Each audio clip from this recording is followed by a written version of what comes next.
বন্ধুরা, স্ক্রিনে যে জায়গাটি দেখছেন এই জায়গাটি অনেক সুন্দর একটি জায়গা।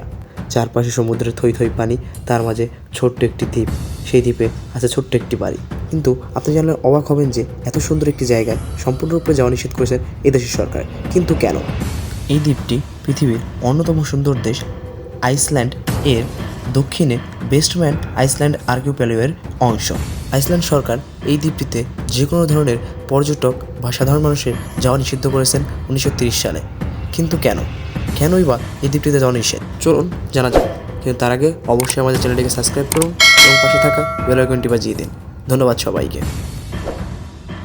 এই দ্বীপটির অবস্থান আটলান্টিক মহাসাগরের গভীরে আইসল্যান্ডের মূল ভূখণ্ড থেকে 6 কিলোমিটার ভিতরে এবং এই দ্বীপটির নাম হলো এলডেরো। এই দ্বীপটিতে সকল ধরনের সাধারণ মানুষ এবং পর্যটকদের যাওয়া নিষেধ করেছেন আইসল্যান্ড সরকার। কিন্তু কেন? শুধুমাত্র শিকারীদের এই দ্বীপে অ্যালাউ করেছেন আইসল্যান্ড সরকার। বন্ধুরা, এটি এমন একটি দ্বীপ যে দ্বীপের চারপাশে রয়েছে সমুদ্রের নীল পানি এবং আশেপাশে নেই কোনো নির্জনতা, যেখানে গেলে আপনি অবশ্যই পাবেন একটি পাহাড়ের থেকে অনেক বেশি চিল অ্যান্ড হ্যাপিনেস, যা কোথাও পাবেন না আপনি। এখন ভাবছেন তাহলে কেন যাওয়া বন্ধ?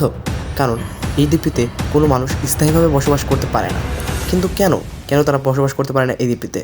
কারণ এই দ্বীপটিতে এই দ্বীপে নেই কোনো আধুনিক ব্যবস্থা, আর না হয় এই দ্বীপে কোনো চাষাবাদ, আর না পাওয়া যায় কোনো পশু পালন করার জন্য।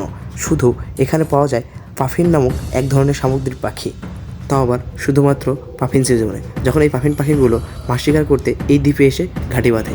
কিন্তু তবুও যদি এই দ্বীপের সৌন্দর্য দেখে আপনার একবার হলেও যেতে মনে চায় এই দ্বীপে, তাহলে ভাবছেন কী করে যাব আমি এই দ্বীপে? কোনো চিন্তা নেই, তার জন্য আছে সমাধান। যদি আপনি একাকিত্বে ভুগতে থাকেন, তাহলে আপনার জন্য আছে সমাধান এই দ্বীপে গিয়ে ঘুরে আসার জন্য।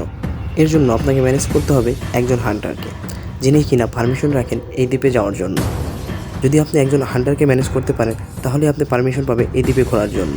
এখন হয়তো ভাবছেন ওইখানে যাওয়ার জন্য আপনার প্রয়োজনীয় খাবার, রসদ এবং সব কিছু আপনাকে সাথে করে বয়ে নিয়ে যেতে হবে।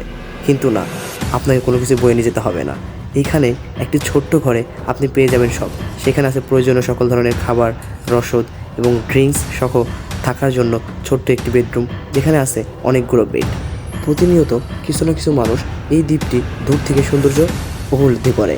যদি আপনি এই দ্বীপে পৌঁছে যান, তাহলে হয়তো আপনি নিজেকে ভাবতেই পারেন কোনো এক রাজা অথবা রানী। আরও জেনে রাখা ভালো, এই দ্বীপটিতে যাতায়াত করার জন্য আপনার একমাত্র যাত্রাপথ বোট। এখানে শেষ নয়, এই দ্বীপটি সমুদ্র পানি থেকে প্রায় 200 ফিট উঁচু, তাই এই দ্বীপটির ওপরে উঠতে হবে আপনাকে খাড়া পাথর বেয়ে। 1930 সালে এই দ্বীপে 5 পরিবার পাফিন পাখি ও মাছ শিকার করতে এসেছিল। তারাও আবহাওয়ার সাথে না পেরে ওঠার কারণে এই দ্বীপটি ত্যাগ করেন। তবে বন্ধুরা, সকল ধরনের বাধা অতিক্রম করে যদি আপনি পৌঁছে দেন এই দ্বীপে, তবে আপনি পৃথিবীর সবচাইতে নির্জন জায়গার এক্সপিরিয়েন্স নেওয়ার সৌভাগ্যবান হবেন। যদি এই ভিডিওটি ভালো লেগে থাকে, তাহলে অবশ্যই আমাদের চ্যানেলকে সাবস্ক্রাইব করুন এবং বেশি বেশি শেয়ার করুন অন্যদের কাছে, যাতে তারা আমাদের এই ভিডিওটি বেশি বেশি করে দেখতে পারে এবং এই সম্পর্কে, পৃথিবীর সবচাইতে নির্জন জায়গা সম্পর্কে আরও বেশি জ্ঞান অর্জন করতে পারে।